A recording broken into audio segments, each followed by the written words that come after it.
మహాత్ములు ముద్దుబిడ్డడు. అధ్యాయము 2. అన్వేషణ.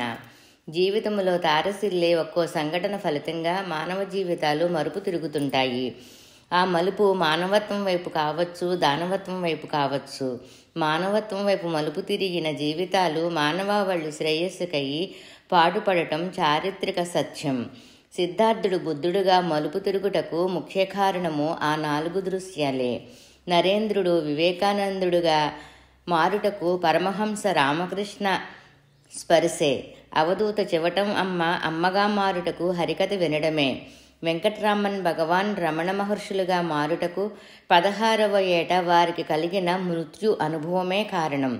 అట్లే శ్రీ భరద్వాజ మాస్టారుగా ఆచార్యులుగా మారుటకు కారణం తన 17వ ఏట సంభవించిన దుర్ఘటనే. శ్రీ భరద్వాజ గారు తన అన్వేషణకు దారితీసిన పరిస్థితులు, అన్వేషణ ఎలా సాగింది, ఎలా ఫలవంతమైంది వివరంగా మనకు వారే స్వయంగా ఏది నిజం, శ్రీ పాకలపాటి గురువుగారి చరిత్ర, శ్రీ సాయి లీలామృతము మొన్నగు గ్రంథాల్లో పరిచయ వాక్యాల్లో తెలియచేస్తారు. పూర్వస్థితి. ప్రతి వాక్యాన్ని హేతువాదంతో తార్కికంగా ప్రశ్నించే మానవత్వం గల వీరు మొదట దైవం, ఆధ్యాత్మికతలకు అంత విలువనివ్వకపోగా ఉపనయనం ఎందుకు, కాకాబలి ఎందుకు, అది వృధా చేయడం కాదా, భగవద్గీత ఎందుకు చదవాలి అన్న ప్రశ్నలతో అందరినీ ప్రశ్నించేవారు, వాదించేవారు. వారి నాన్నగారితో మరీను. అసలు ఒక వయసు వచ్చే వరకు అందరి పిల్లల్లాగా చెప్పింది చదువుకున్నారు. అప్పట్లో మహాత్ముల దర్శన ప్రాశస్త్వాన్ని శంకించటమే కాక తృణీకరించారు కూడా. 1955లో తన 17వ ఏట ఉపనయనం జరుగుతున్న సమయంలో తన మమతానురాగాల్ని చొరుగొన్న వారి పెద్దన్నగారి 2వ అబ్బాయి చిరంజీవి భాస్కరాచార్యులు 2వ సంవత్సరం అకస్మాత్తుగా మరణించారు. సరిగ్గా బ్రహ్మోపదేశ ముహూర్తంలో దైవజ్ఞులు పెట్టిన ముహూర్త బలం, ఆ క్రతువులోని వేదమంత్రాలు, అన్నగారి పూజలు, ఉపవాసాలు ఆ చిన్నారిని రక్షించలేకపోవటం చూసిన భరద్వాజలో ఒకవైపు తీవ్రమైన నాస్తిక భావం, మరోవైపు అంతకంటే అధికంగా అన్వేషణ మేల్కొన్నాయి. ముందు కొద్ది రోజులు తీవ్రమైన శోకానికి గురి అయ్యారు. తర్వాత తనకంటే మించిన అన్నగారి, వదినగారి బాధను చూచి తన బాధను మరిచిపోయి వారి బాధనలా తీర్చడం అని తీవ్రంగా ఆలోచించారు. అసలు ఎందుకు ఈ దుఃఖం పడుతున్నాము? దుఃఖం అంటే ఏమిటి? జీవించటం అంటే ఏమిటి? మృత్యువు అంటే ఏమిటి? మృత్యువును అతిక్రమించే మార్గమే లేదా? అసలు చావు తత్వం ఏమిటి గుర్తించలేదేమో అని తనలో దాగి ఉన్న ఆ అంతరస్మృతి వారిని అన్వేషణ వైపు ప్రోత్సహించింది. తర్వాత తన మానసిక పరివర్తన దృష్ట్యా చూస్తే ఈ విషాదకర సంఘటనే నిజమైన ఉపదేశంగా పరిణమించిందని తెలియచేస్తారు. అన్వేషణ విధానం. వారికి వచ్చిన ప్రశ్నలకు జీవించటం అంటే ఏమిటో తెలిస్తే కానీ సమాధానం దొరకదని తోచింది. ప్రాణం ఎక్కడ నుండి వచ్చి ఎక్కడికి పోతున్నది? జన్మించిన ప్రతివాడు వృద్ధుడై చనిపోయి తీరవలసినట్లుగా విధించే కాలగతి రూపం ఏమిటి? దాన్ని నిరోధించడం సాధ్యమా? ఇలా సాగింది వారి అన్వేషణ. అంతటితో అహర్నిశలు వారికి వారే ప్రశ్నలు వేసుకుంటూ ఎన్నో గమనిస్తూ ఆలోచిస్తూ కాలం గడిపారు. రాత్రిళ్ళు 3-4 గంటల కంటే నిద్ర ఎరగరు. అలా సాగిన వీరి అన్వేషణలో సుమారు 5-6 సంవత్సరాల వరకు 1961 వరకు ఏ గ్రంథాలు చదవలేదు, ఎవరిని అడగలేదు, ఏ గురువుకు తల తాకట్టు పెట్టలేదు. కేవలము అప్పటికి వారికున్న పరిజ్ఞానం, తార్కిక శక్తిని వినియోగించి అహర్నిశలు యోచించటమే వారి పని. అలా చేయడంలో వారి ఉద్దేశం గ్రంథాల్లో వ్రాయబడ్డ, చెప్పబడ్డ వాదాల చేత ప్రభావితం కాకుండా స్వయంగా సత్యాన్ని తరించటం ఒక కారణం. మరొక కారణం, ఎంత మేధావంతుని మేధస్సుకు తట్టిన ఆలోచనైనా అంత తీవ్రంగా మనము కృషి చేసి మన మనసును ఆ స్థాయికి తీసుకుని వస్తే మనకు దానంతటదే తెలుస్తుంది కదా అని వారంటారు. అన్వేషణ ఫలం. అలా అంతర్మదనం, ఆత్మసమరం, జిహాద్ సాగిస్తుండగా ఒంగోలులో భరద్వాజ గారు ఒకనాటి సాయంకాలం ఊరు బయట నడుస్తుండగా తలలో పెద్ద శబ్దమైనట్లు వినిపించి ప్రశాంతత ఏర్పడగా అంతవరకు తన అన్వేషణలో తలెత్తిన ప్రశ్నలన్నీ మనసులో చిక్కువీడినట్లయి ఒక తార్కికమైన సిద్ధాంతము రూపొంది అన్నిటినీ సమన్వయపరుస్తూ సమాధానం పడ్డాయనిపించింది వారికి. అట్లే మరే ప్రశ్న లేని శాంతమైన మనసుతో కాలం గడిచింది. అయినా కేవలం మానసిక సమాధానంతో తృప్తిపడక వారి మనసును, చైతన్యాన్ని గమనించే యత్నం చేసేవారు. ఒక శూన్యము, శాంతము అయిన స్థితిని అనుభవిస్తుండేవారు. అయితే మృత్యువుని, కాలాన్ని జయించే శక్తి వారికింకా రాలేదు కనుక వారు ఆ ప్రయత్నం మానలేదు. ఒకరోజు సాయంత్రం రైలు స్టేషన్ ఒంగోలులో పుస్తకాల షాపు దగ్గరికి వెళ్ళినప్పుడు ది వే ఆఫ్ జెన్ అన్న పుస్తకం తీసి, ఇది మీలాంటి వారు చదవవలసింది అంటూ ఆ షాపులోని వ్యక్తి, మిత్రుడనమాట, ఇచ్చారు. ఆ పుస్తకములోని విషయమంతా వారి అన్వేషణలో పోలి ఉండటమే కాక వారి అభిప్రాయాల్ని, అనుభవాల్ని ధృవపరిచింది.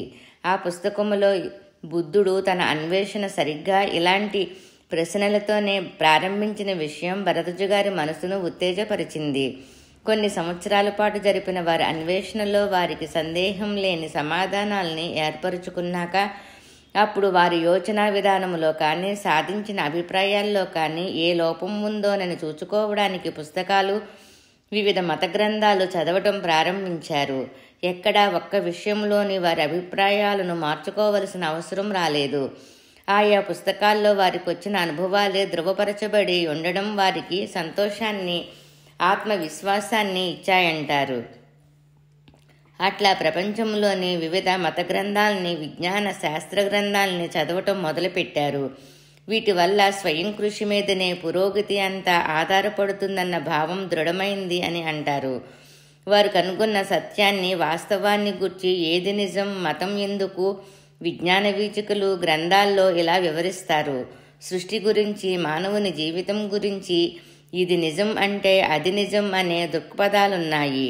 మానవుని నాగరికత, వివిధ కళలు, శాస్త్రాలు, రాజకీయ వ్యవస్థలు, తత్వశాస్త్రం అన్నీ తిరిగి తిరిగి ఈ సత్యాన్ని అన్వేషిస్తాయంటూ Schrodinger, Einstein, Fritjof Capra, Max Planck, sir James, Jeans మొన్నగు పాశ్చాత్య మేధావులు, విజ్ఞాన శాస్త్రవేత్తల వాక్యాల్ని క్రోడీకరిస్తూ వివరిస్తారు. మొదటంతా ఒకే శక్తి ఉన్నది. ఆ శక్తికి చైతన్యం ఒక లక్షణము. అందువలన ఆ శక్తి తన ఇచ్ఛానుసారం తనలో తాను మార్పు తెచ్చుకున్నది. అప్పుడు వివిధ తరంగ విశేషాలు, వాటి సముదాయములైన మూలకాల పరిమాణువులు, వాటి కలయిక వలన వివిధ వస్తుజాలము ఏర్పడ్డాయి. చైతన్యం గల మూలశక్తి తనలో మార్పు తెచ్చుకునే స్వభావం కలది కనుక సృష్టి జరిగింది అని చెప్పుకోవలసి వస్తుంది అని వివరిస్తారు. ఇదే సత్యాన్ని చవిచూసిన మహర్షులు, జ్ఞానులు ఏకం సత్ విప్రా బహుదా వదంతి అని అనగలిగారు. అంటూ అలాంటి సత్యపదం వైపు, వెలుగు వైపు మన మనసులను తీసుకొని పోవుగాక అన్నదే చరమ ప్రార్థన అంటారు. మతాలన్నీ భగవంతుడు నామరూపరహితుడు, సర్వగతుడు, సృష్టి స్థితిలయకారుడు, జ్ఞానస్వరూపి అని చెప్పగా నేటి భౌతిక శాస్త్రం మొదటి 3 ధర్మాలు కలిగిన సత్యమే వివిధ సృష్టిజాలంగా ప్రకటితమవుతుందని చెప్తుంది. జ్ఞానం కూడా ఒక ధర్మంగా ఉన్న చైతన్యం ఒకటి మౌలికంగా ఉండాలని జీవ పదార్థ రసాయనిక గణిత మన సత్వశాస్త్రాల్ని ఆధారం చేసుకుని నిరూపించారు. దేవుడు లేడనే వారి మాటలకు అర్థం శక్తి తరంగ సముదాయాలు, భౌతిక వస్తువులు ఉన్నాయి కానీ శక్తి లేదు అన్నట్లు అవుతుంది కదా అంటారు. అనుభవక వేద్యం, షిరిడీ దర్శనం.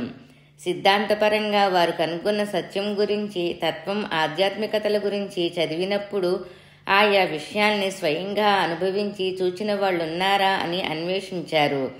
ఆ సమయంలో వారి 2వ అన్నగారు షిరిడీ రమ్మని పిలవగా, మనం ఏదైనా పొందవలసినది, పొందదగినది ఉంటే అది స్వయం కృషి మీదే ఆధారపడుతుందే తప్ప సాయిబాబా వంటి వారు మరొకరికి సహాయం చేయలేరని, అందువలన షిరిడీ వెళ్లడము వలన ప్రయోజనం ఉండదని రానని చెప్పారు. ఒకవేళ స్వయం కృషిగాక మరేదైనా దైవ నిర్ణయం ఉంటే మనము ఆ స్థితిని పొందగలమని, ఆ నిర్ణయం మనకు లేనప్పుడు మహాత్ముల దర్శనం వల్ల కూడా ప్రయోజనం ఉండదని వాదించారు. అప్పుడు అన్నగారు వాదనతో పని లేదని, నమ్మమని చెప్పడం లేదు, కేవలం తోడుగా రమ్మని వారిని షిరిడీ తీసుకువెళ్లారు. ఫిబ్రవరి 8, 1963 సంవత్సరం సాయంత్రం 6:30 గంటలకు హారతి జరుగుతుండగా వారు సాయి సమాధి మందిరంలో ప్రవేశించారు. అక్కడున్న భక్తజనాల్ని చూచి ఏనాడో పరమపదించిన మహాత్మునిపై అంతటి భక్తి విశ్వాసాలు ఉండటం చూచి ఆశ్చర్యపడ్డారు. హారతి అయ్యాక సమాధి దగ్గరికి వెళ్ళినప్పుడు ఇందులోనే ఆ మహనీయుని దేహం ఉంచారని చెప్పగానే ఒడులు కంపరమెత్తి కడుపులో త్రిప్పినట్టయి ఆ దేహం ఈసరికి ఎంత కుళ్ళి ఉంటుందో కదా, దాన్ని కప్పిపుచ్చడానికే కాపోలు అంత దూపం వేస్తున్నారు అనిపించిందట. వెంటనే గదికి వెళ్ళి భోజనం కూడా తినకుండా నిద్రపోయారు. తెల్లవారి ఫిబ్రవరి 9న తీవ్రమైన ఆకలితో మేల్కొన్నారు. త్వరగా మద్రాసు హోటల్కని బయలుదేరి సమాధి మందిరం ముందుగా వెళ్తుండగా ఉదయం హారతి అభిషేకం అయిపోయాయి కాబోలు. అక్కడ పూజారులు తప్ప మరెవరూ లేరు. జీవకళతో కళకళలాడుతున్న విగ్రహాన్ని చూడాలనిపించి మందిరంలోకి ప్రవేశించారు. ఆ విగ్రహంలోని బాబా ముఖం చూస్తుంటే అందులోని సాయి చూపు అంతర్ముఖుడయి ఏదో అతీతమైన స్థితిలో ఉన్నట్లు వారికి తోచింది. ఆ స్థితిలో ఆయనకు తన నుండి వేరుగా ఈ సృష్టి అన్యంగా తోచి ఉండదని, విశ్వమంతా ఏ మహోత్తర చైతన్యములో సంకల్పమాత్రముగా ఉన్నదో దానితో బాబా తాదాత్మ్యం చెంది ఉన్నారనిపించింది. అది కేవలం భావంగా కాక ఒక అనిర్వచనీయమైన అనుభూతిగా వారి హృదయాన్ని కబళించింది. వారి చుట్టూ వారి లోపల ఏమి జరుగుతున్నదో తెలియలేదు. అలా ఎంతసేపు గడిచిందో తెలియదు. అన్నగారు వచ్చి వీపు తట్టి భోజనానికి రమ్మనగా ఆ స్థితిలో నుంచి మేల్కొనడం ఎంతో బాధగా ఉన్నది. అప్పటికే గది నుండి బయలుదేరి 5 గంటలైంది. లేచి వెళ్తుండగా స్వప్నములో నడుస్తున్నట్లున్నది. గాఢ నిద్రలో లేపితే తిరిగి మనసు నిద్రలోకి మళ్ళినట్లుగా వారి మనసు అప్రయత్నంగా నిరామయమవుతున్నది. వస్తువుల్ని గుర్తించాలన్నా యోచించాలన్నా ప్రత్యేక ప్రయత్నం అవసరమవుతుంది. ఇల్లు చేరి కొద్ది నెలలు గడిచినా వారి స్థితి అలానే ఉండిపోయింది. గాఢమైన శాంతి ఆనందాలతో రోజులు నెలలు క్షణాల్లో గడిచిపోయేవి. జగత్తంతా చైతన్యమయంగా తోచేది.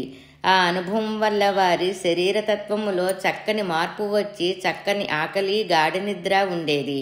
ఏమి తిన్నా తినకున్నా నీరసం, ఆకలి కానీ నిద్రపోకున్నా కళ్ళు మంటలు ఆవలింతలు ఉండేవి కావు. ఎలాంటి ఆధ్యాత్మిక లౌకిక సమస్య ఎదురైనా త్రుటిలో పరిష్కార మార్గం కనిపించేది. ఎవరినైనా చూడాలనిపించినప్పుడు వారే రావటం, ఎదుటివారి గురించి తెలియడానికి వీలు లేని అంశాలు తెలిసేవి. వారి వద్దకు వచ్చిన వారికి గాఢమైన శాంతి ఆనందం కలుగుతుందనేవారు. పిమ్మట బాబా పటాన్ని గదిలో ఉంచి తదేక ధ్యానంలో చూస్తుంటే మనసు ఏదో పరమానందం పొందగా మరే కాలక్షేపం లేకుండా కాలం గడిచిపోయేది అని అంటారు. అప్పుడు మళ్ళీ కొద్ది కాలానికే షిరిడీ దర్శించి భౌతిక శరీరంలో ఉన్న మహాత్ముల, అవధూతుల, సిద్ధపురుషుల దర్శనం కొరకు శ్రీ సాయిని ప్రార్థించటం, వారి కొరకై అన్వేషణ సాగించటం రాబోవు అధ్యాయాల్లో చూద్దాము. మహాత్ములు ముద్దుబిడ్డడు 2వ అధ్యాయము సంపూర్ణం.